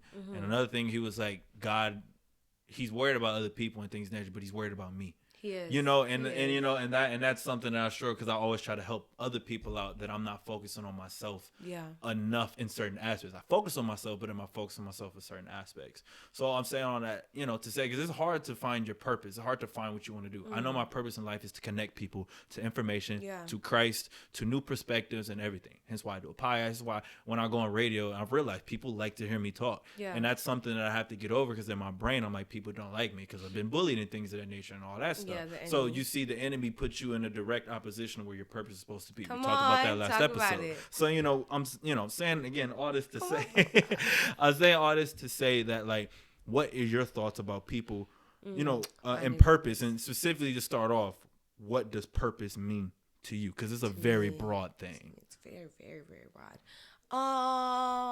Purpose to me, I think, right. I mean, because like you said, it's extremely broad, but I think purpose, at least in my own life, has been the things that I've been most passionate about. Like I have a love for people. I have a love, to see people grow. Like that's been me literally since I was young. Right. And now that I like grow up, I see that I'm walking into that. You like gardening? No, really? I'm not a big gardener. Okay, continue. But so I think that's a part of my purpose. So I think sometimes God has instilled that into us even when we were young. Like when he created us, there's certain desires, there's certain attributes, or certain things that we're just good at, and that can be a part of like, okay, God, how are you going to use this for my purpose? How are you going to intertwine this into what you want me to do? Like even when cosmetics, like I want to go into chemistry. I was randomly just good at chemistry. Like it wasn't on some, I knew it since I was young. I was in high school class and I got straight A's in chemistry, and I hate chemistry. I suck at it. Yeah, and I was helping like I was helping tutor all that. Like my teacher's like, yo, I think you should be in AP Chem. Like you're just really good at it. Like you just get it. It just clicks. It just clicked, right? And I was like, okay, God, like this is great. How am I gonna help people with this? Like, what am I gonna do? And then now, like hearing how so many people are like, man, why does all the cosmetics or everything that I use have something with witchcraft or something with, that's ungodly, like, tied to it? Like, and I'm like, man, God, like you're creating me to be a solution, right? That's dope, right? Solution is it's big. Yeah. And it's like, and I love people. And so like, even what I do with CTC, like growing and equipping and doing trainings and helping people along their path, that's also part of my purpose. So I think it starts out from the stuff that God has already kind of ordained from you, like you've already seen, and then it kind of just grows, and then God kind of unfolds some more of the plans. But like you were saying about the enemy trying to get, like I was always rejected, like my voice, like especially if I try to say something not for my family. But from like, just school or something like that, like kids are ruthless, man. Man, they kids are ruthless. Shut up, Julian. I'm like, yo, whoa, not like, too much. why you gotta like? What's up with that? Like, just because I'm not strong yet, that's why I'm strong now. I had to. Okay. We had to work out because I was sick of being small. Now he's we lose it a little bit right now, but when we graduate, we're gonna get on a schedule for the gym consistently. Right. Thank God I've been able to keep majority of it, but Lord knows there's work to do. There is work. Continue. But no, you're right. But like basically, everything that the enemy tried to come against me when I was younger is like the stuff that God had like planned for me to conquer and deal with now that I'm older. And so like I dealt with heavy rejection when I was younger, but now I'm like yeah, I see why the enemy didn't want me to feel like I was wanted, because in the places that I'm wanted, I change. And so so I think just being realizing the stuff that God has literally already given you when you were young, like, and even if you don't believe in God, things that you just see that you're just naturally good at, or naturally come to you. Or even if you have like a money type of mindset, maybe you're supposed to help people understand money and taxes. Or if you're a person that, has like you draw or whatever, maybe you're supposed to be that solution to teach other kids and whatever. Like, so don't just limit. Yeah. Don't limit what you see or what, like, what comes to you naturally, because it can be big. It can be a solution. So you're a solutionist. Solutionist. Ooh, okay, word. I love saying like okay word, okay fit. Okay, Come I on. love this. That's something so black people are so funny. We are. But like I have something really good about that, because I struggle with this even today. Now, I'm naturally good at singing. My dad is a good singer. My mom, she's cool, she's nice. I love you, Mom. I love you, Mom. She can hold a note. She can hold a note. She's on the choir too, but like she's not like a singer. Yeah, like, but not she can like hold me. a note. She can hold a note. So like a lot of people ask me all the time, "Oh, your parents, singers and stuff?" Yeah, they were on choirs and everything, but not like they're not doing it like how I do. Like they don't have, like, I've always naturally been like, I have an ear for it, and everything, but it's more than that. Like I've always been able to explain things to people. I've always been able to. Oh, yeah. Teach. I've always been able to easily retain information, as long as it's not like, I swear, when it's chemistry, if it's science or like history in general, those two, because I had to study for it. Yeah. But like other than that, my brain automatically will, like, I can wrap my head around things very quickly. It's like when I'm making these scripts for the podcast, like I can wrap my head around these subjects after doing research, just a little bit of research. I get the whole thing. My brain wraps around it quickly. It's like with God in general, right? I didn't read the Bible a lot, but I understood it. I understood because it all comes from love. And so like when people, oh, you read, or like a lot of people think that I read a lot. Or a lot of people think that with music that I know keys and things of that nature. Or people think with podcasts and all that stuff, like, that I'm just like super, super good and like, all that type of stuff. Easy. That, that they feel like I'm some type of expert. In all actuality, I don't know a lot of terminology for it. I'm just good at it. I can't explain it. And so in my head sometimes it's a little bit of imposter syndrome, because it's like, maybe I'm cheating, maybe I'm taking the easy way out because I'm just naturally good at it. Gotcha. But why can't I just walk in that? And that's what it came with singing a lot, because I'm like, maybe I should be practicing more. Maybe I should be doing this more. And you see my guitar over there, I ain't touching it in a while. I need to touch that. But there's other levels to it that I can reach if I work in it more. But in general, I'm just naturally gifted at these things, because that's who I am. I'm a natural leader. And that's why whenever I walk into spaces, people end up looking at me like, "Oh, you gonna lead this?" And I'm just like, you wear it on you. I understand that. That's like how I am you wear things on you. Like, people know I'm a Christian and everything. What are your opinion on that? Oh, I know you're a Christian. What do you think about this? Like all these different things. Like, and that's your purpose in general. Because so then, like, my question. Again, it's like, what are your thoughts on people, how to find your purpose, especially through God, but even just in general, because how was, the process? Well, I think it's really hard to find your pure purpose without God, because he's the one that made it. He's the one that designed it. He has the blueprint. He has the plans. He has the steps. So I think when you try to do it sometimes without God, you come into striving, right? And you're striving for worldly desires. You're striving for your flesh. You're striving for what you think is a part of the plan, and whole time it's maybe not, and then that's how you can get into disappointment, and you can get into this fear of failure and all this other stuff, right? So I think ultimately definitely asking God for the blueprint. But if you aren't a Christian, I think patience. I think purpose comes with patience. Because it doesn't happen overnight. It doesn't happen overnight, or you don't know everything every single step of the way. Like, I think in one season you could be doing really well in that, and that's still a part of your purpose, but it's just in that one season. And then in the next season it could be seeming like you're doing something completely different. Whole time the skills that you got from that previous season was necessary for this next season. You know what I mean? And Lord, he does that. Lord, you be doing that, and that be it's irritating. It do, but it's patience. Like, why I gotta do this right now, bro? But you need patience. So I think that's a big thing on how to find your purpose. Is you're gonna feel a couple things out, and you're gonna have to be patient. You're gonna have to be patient with your walk. But I highly suggest find God so He can give you a clear path. So you're not doing like this and then finally getting there, but you had to go around the mountain a billion times just to get to your destination. So you better talk to the people. Have patience, please. Have patience with yourself. Have patience and with grace. Your path. Absolutely, like grace. I know, like, because we see this social media world with like instant gratification, we feel because we're 19 we should have a house and all that stuff, but like realistically, I think Chris said it the other day, like the peak of most people's wealth happens at 50. And the 50 and you're 20, you know what I mean, or you're 19 or whatever the case, or however old you are. So definitely don't rush it. Like, in due time, think those that wait, okay? Those that wait. And so like you get the totality of your blessings when you really to wait, because you're prepared.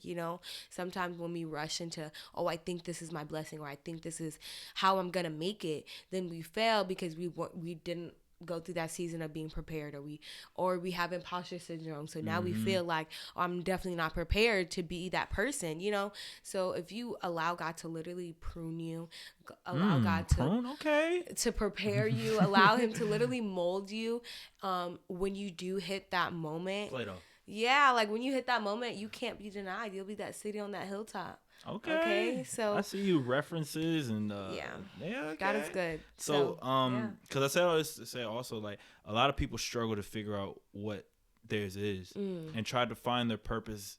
I mean, dim their purpose down to a job or an opportunity. But purpose is more, again, of a general thing that encompasses all your skills and abilities and leads to multiple possibilities. Yeah. So give yourself the grace to be like, okay, even though, because a lot of people ends up happening, they get that goal, and they're like, nah, this can't be it. This can't be it, because those jobs and opportunities, they don't last lifetimes. Got you. But your life and like your real purpose, that lasts a lifetime. My purpose is to connect. I can do that whether I don't have a job, whether I do have a job, whether I'm retired, whether I'm in another country, whether I'm out of space, whether I'm in Milwaukee, whether I'm in Morgan. It doesn't. I can do that everywhere. I can spread that everywhere. It's a intangible thing that I can do tangibly. Yeah, that's good. And I think with that, I think sometimes we limit everything to just like one thing, but like you can do multiple things. And like me being a creative, and you're also a creative, sometimes we can feel like, it's so overwhelming because like I'm gifted in so many areas, but God can literally use every single one of those areas. Doesn't mean that like you're, say you're gifted in fashion, media, and you like to read. I don't know. And so maybe you read audiobooks, right? And then, but you're on fashion shows and you do, like, you're a designer, you know what I mean? That's your main goal, but you still do those other stuff on the side to fulfill that gift, Amen. Or fulfill that. So you're not limited. And that's something I love about God, is He's so infinite, you know? Infinite. So we can't limit him. We really can't. Read Job. Yeah, come on. But like literally, like you literally can't be limited at all within your purpose. So don't feel like, okay, just because I'm good at this one thing or whatever, now I have to narrow it down to just this one thing forever in my life. Like, no. Like, I know actually Art with a Heart, we did a community service there, right? And well, I don't think you were there, but I did it with Josiah and Marissa. And the lady, the founder of that organization, she grew up and she was a lawyer. She was a lawyer and she left her lawyering job to start this nonprofit. Now it's in like 200 schools across the nation, whatever. But she teaches them how to have art, express themselves creatively, Love like that. All this stuff. She's making money, let me tell you. She's making mad money. But it's like, you know, her initial purpose and desire was like being a lawyer, and awesome. I love that. And she pivoted because she had another purpose and desire, and that's epiphany. Okay. Yeah, like, and that's okay. That's all well. So don't box yourself in. Don't box the plan in. And yeah, just be open-minded and have patience. Yeah, I mean, as I've told this story multiple different times, I was an English major, you know, and I switched to multimedia journalism. I've been so happy ever since. I love that. And, you know, because one of the things I love about this is that multimedia journalism, it's multimedia. So that runs into music, that runs into entertainment and all that stuff. And one of the things, the main reasons why I didn't do it at first is because I'm like, everybody wants to do this. Everybody wants to, you know, be on TV. Everybody wants to talk and all that stuff. But like, that's the thing. They want to talk. I want to have a conversation. I want to get to the root of the problem. I want to see the truth beyond the facts. Yeah. You know, and that's why I want to give a new perspective, but I want to hear other people's perspectives to come up with a new one overall. Like I want to get deep down into it and be profound, but also talk to people of different walks. Like I want to do it. I have a reason beyond just wanting to. I don't want to be famous. Also, first I did. As I keep hearing more stuff about being famous and stuff, I'm like, I don't want to be famous. I want to be well known because of the things that I do. Yeah. In general, you know what I mean? Like that. So like, you know, I have to walk into what God has given me a gift. I'd be a fool not to use it. Come on. So let's, you know. So, you know, that's that. That's that. That's good. And so, yeah, you know, thank you. So then I have one more thing. What's the question? And it's, What's the question? Oh, okay. I thought you said you had a question. No. So we have false prophets, right? You know, I kind of touched it a little bit, you know, with little people in CTC trying to, you know, come at people. But that's just in general. That's Christians in general. Because I'm not saying that that's just CTC. That's dumb. I'm not saying that at all. Everybody. It happens. I've seen it happen at my own church back home. Like I've seen it happen in other churches. What's your definition of false prophet? So, and that's a good question. And I don't want to butcher this. Well, I mean, I can't answer if I don't know what your definition is. So, a false prophet, you know, let me read the scripture. That's what I was saying. I was getting the scripture for. That's fine. Go ahead. And then I can, you know. Can we stand for the reading of the word? It's not stand for reading the word. You know, so this is the scripture on how to truly prophesy. This is 1 Corinthians. I knew you were gonna go 14, 1 through 5. Yep. We just went over this a few weeks ago. I had a training on this. Look at the second word. Let love be your highest goal. But you should also desire the special abilities the Spirit gives, especially the ability to prophecy. For if you have the ability to speak in tongues, you will be talking only to God, since people won't be able to understand you. You will be speaking by the power of the Spirit, but it will all be mysterious. But one who prophesies strengthens others, encourages them, and comforts them. Remember that. A person who speaks in tongues is strengthened personally, but one who speaks a word of prophecy strengthens the entire church. Come on. I wish you could all speak in tongues, but even more, I wish you could all prophecy. For prophecy is greater than speaking in tongues, unless someone interprets what you are saying so that the whole church will be strengthened. So when I say false prophets, right? That is when people are condemning or condemning in a way of there's not love behind it. It's you're going to hell, or you need to stop doing this because you're you're not, you know, and there's a time and place for those things. But a lot of people, they're just saying one part of it. So when they're and I'm just asking for clarification. So you're saying when somebody says, I have a word for you, like from God, and then the word is saying you're going to go to hell if you don't, or whatever? Not exactly. Okay. So, like, basically, a lot of reasons why people stop going to church. Okay. Right? Where they're It's a judgmental nature. It's a judgmental nature. Because, again, like I said, there are times when you say you're going to go to hell with this.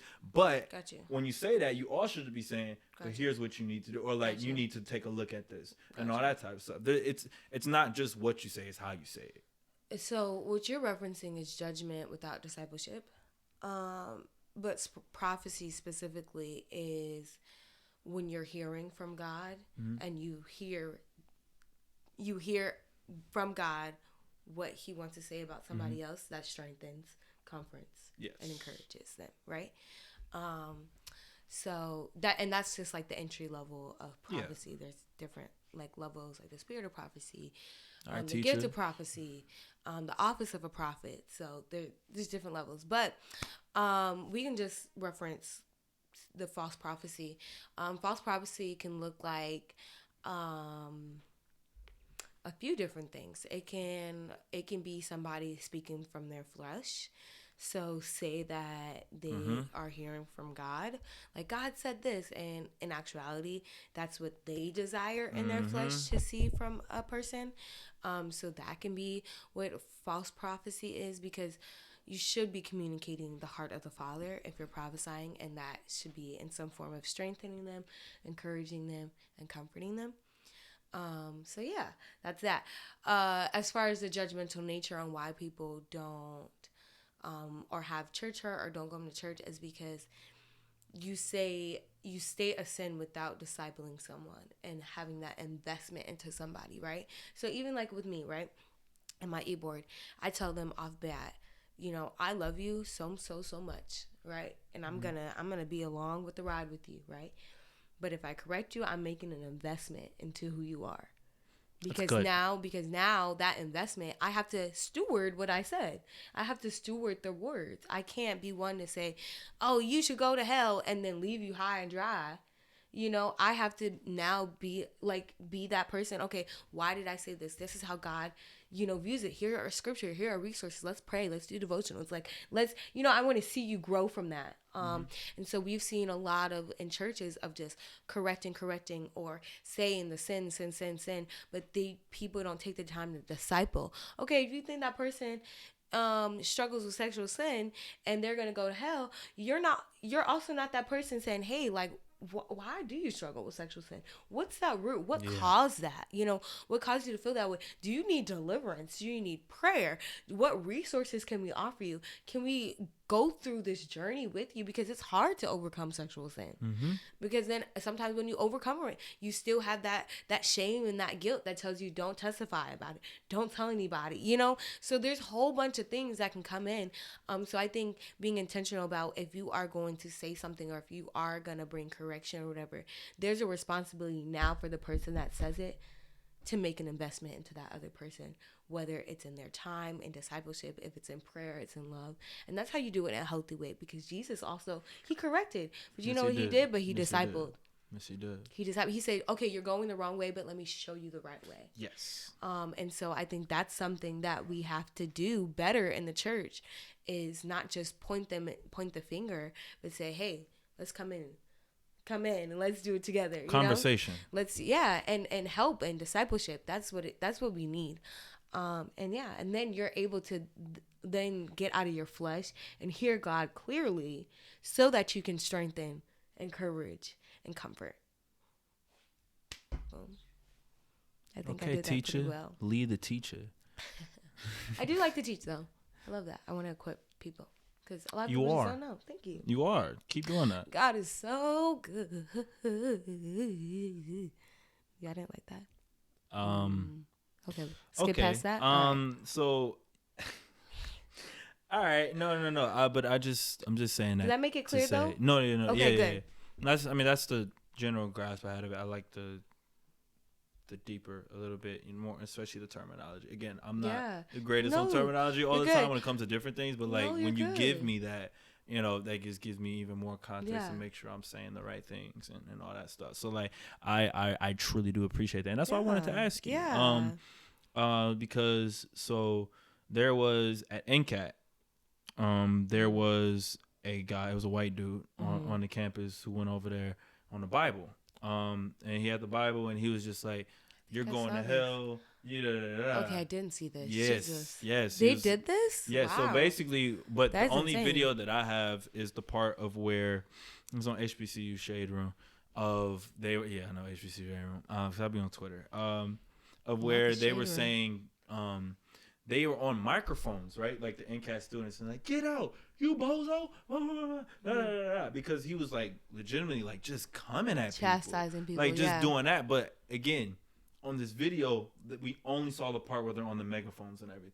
So everybody are sending death threats to these people. Stop it. Because they're like, "He has a Bible. Why are you doing that?" I don't know if these are white or black people that are doing that. Gotcha. But then I look into it more because at first I'm like, this is weird. Yeah. But it's a white dude on a black campus, so I'm kind of I'm a little confused as to what's happening. So then I see another comment. No, he was actually like condemning people and saying, "You're going to hell," yada yada yada. Wow. And, and as they end up in this video, as they're yelling at him and everything, they're talking about how media can be so persuasive. Dude, it's not real. Like literally, that's so crazy. It's like, not real. I need the full context. Exactly. I need the whole video. So then we get into this as a whole, and I'm looking at this. I'm like, okay, there's a fuller story, and that's why I'm saying, like, that's why I don't like fault. He might have meant well. Right. But that's not how you reach people, though. That's not, though. So you love.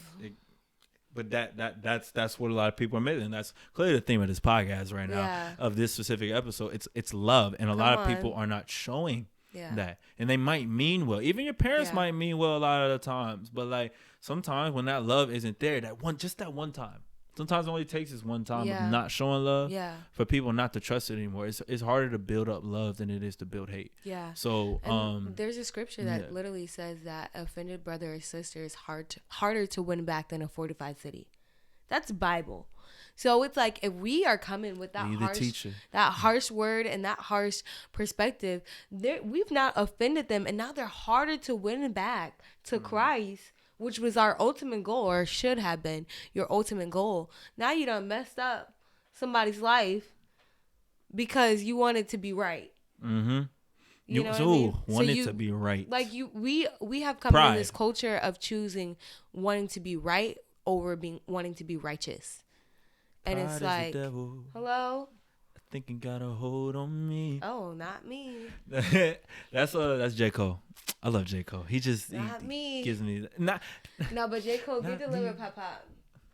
That's my guy. I love J. Cole. That's my guy. He just gotta face some demons. He do. I mean, but he going through processes just like everyone else. We are. I'm not judging him. He gives me perspective. I'm not judging him. I love him. That's what I love. Perspective. But I feel like, listen, I need to be delivered for some things myself.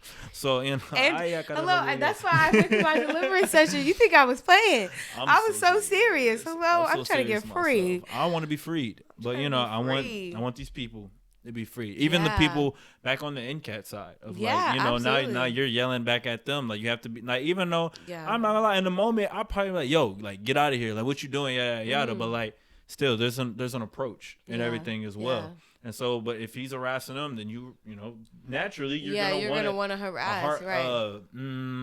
A soft answer turns away wrath, but harsh words stir up anger. Yeah. So like now it's just a situation where you lost control. Yeah. And he's like, the Lord, please let the Lord forgive you of your sins as he's leaving and stuff like that. And, it's just like all that. You don't even know.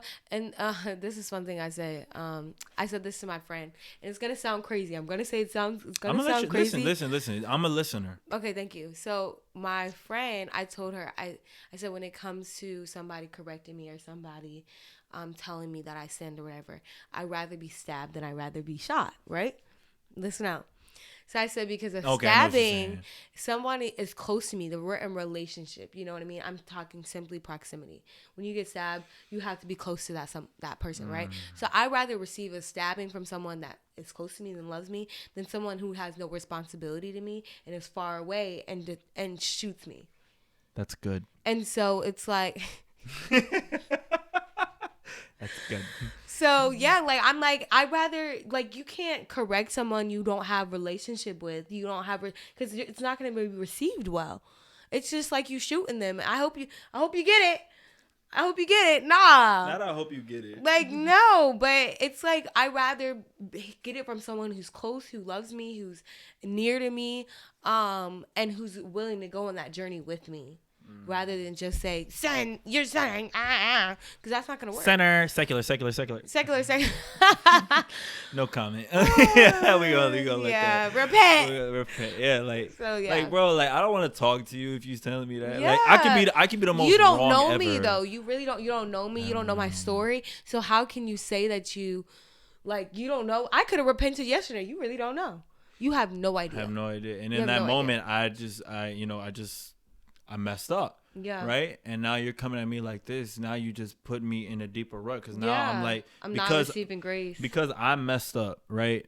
And, I was on my way out. But that one condemnation, because I don't have the support system, I was looking for y'all to be my support system. Good. Now you're taking me out of it. Yeah. And now I don't want to open up anymore. Yeah. I don't want to talk to you anymore. I happen to a lot of people in general with me. Like when you start flaming me too much, I shut down. Yeah. Because I'm like, because it reminds me of when I was bullied. Like it's called and now trauma. I'm done. And I'm out of it. And I'm like, I am definitely more delivered from that. Yeah. But there's still some triggers. But at the same time, I still have triggers. Like there's still things where I'm like, yo, I don't appreciate that. Or like when people get to doing too much. Like I just remember people always like doing too much to me a lot. Yeah. So now like, just like, a little bit yesterday, I'm like I'm not in that mood. Because I am not in that mood. Y'all can do what y'all do. I'm not going to stop you. Yeah. But I don't want to be in that environment right now. Don't mess with me. Yeah. Come at me another time. Like, let's talk another time. Let's go through it a different time. Yeah. So, like, you have to learn people. And that's why, and then when you don't know these people and you need to do it anyway, and you need to say this word to these people, even if you don't know them, that's when you just have to lead with love. But you're always supposed to do it, but especially in that moment. Lead with love, because then the Lord will guide you, or like really just in general, love will guide you. Absolutely, love will guide you to say the right things. Somebody could have been walking around with a hard day, right? And maybe just broke up, right? And maybe if he said, God loves you, and then they're like, man, like I don't really feel love today. Then boom, well, let me tell you how he loves you. Let me and boom. Like it's and boom, like it's literally that easy. Like people really desire to be loved. They desire to because even if both of us have probably experienced that when we weren't going, our way with God. That void, we have that constant void. I'm doing all this stuff and it feels good in the moment, but I'm still going home not feeling myself or not feeling love or not feeling whatever. And that person could be feeling that. And if you have that opportunity of, hey, I know somebody that can feel that.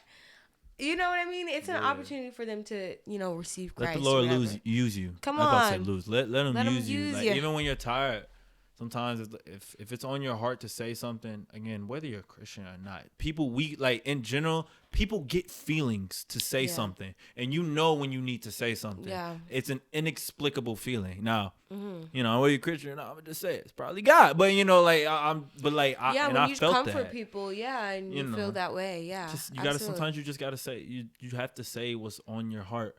What's on your mind? What's on your mind? Come on. Run away. Sorry. Run away. But came up. But yeah, that's actually all I got for the podcast. That was loaded. In a good way, though. In a good way. Hopefully enough people, watch this and everything. If not, when I end up making it, people get more popularity, maybe y'all go back and listen to them. Yeah. And then you're gonna put some of this stuff in my face when I mess up. When he blows on it. Do. But blow out the candle real quick. Come on. Yeah. Y'all, come on and watch my bro. Oh, I'm sorry. That was kind of loud. Come on and watch my bro, okay? He's doing good stuff. He's chatting. You're amazing, bro. Not chatting. It's literally an honor to be on your podcast. I've been trying to get on here, Chill, cuz. It's like, nah, he got a wait list, y'all. He got a wait list. I made the list. Like, ooh. It was on my spirit. Come on. Hey, how you highlight. And Liana, you have your own I do. Platform, correct? I do have my own podcast. Check it out. It's called Fruitful Conversations. Godly content. We talk about so much. Literally so much. I just talked about receiving and giving grace. So it's actually crazy that we had this conversation, this topic today. So yeah, go check it out. Yeah, but other than that, y'all, thank y'all for listening. Thank y'all for watching, wherever it was, YouTube, Spotify, Apple Podcasts, or anything of that nature. Like that's I appreciate y'all. No matter if 2 people listen or if 40,000, you know, like that's just. It's all love. You don't have to pay me to do this, although I would love to be paid. But come on. like, you don't have to pay me to do this because I just love this. I love this, and I'm born to do this. I just am. Can't hide from it. So. Love y'all. You know, have a blessed day. Have a great day. Have a wonderful day. You know, show someone some love today. You know, Jesus gets us. So why don't you get somebody else for once? You know, you need to be sponsored. Like they need to sponsor you, Joe. Stop. Because he gets us. But any last words, Liana? Anything? No. It's just great to be on here. I thank you for you, brother. I'm grateful for our friendship and how we've grown so much. So yeah, that's pretty much it. All right, y'all. Until next time, and peace. Peace.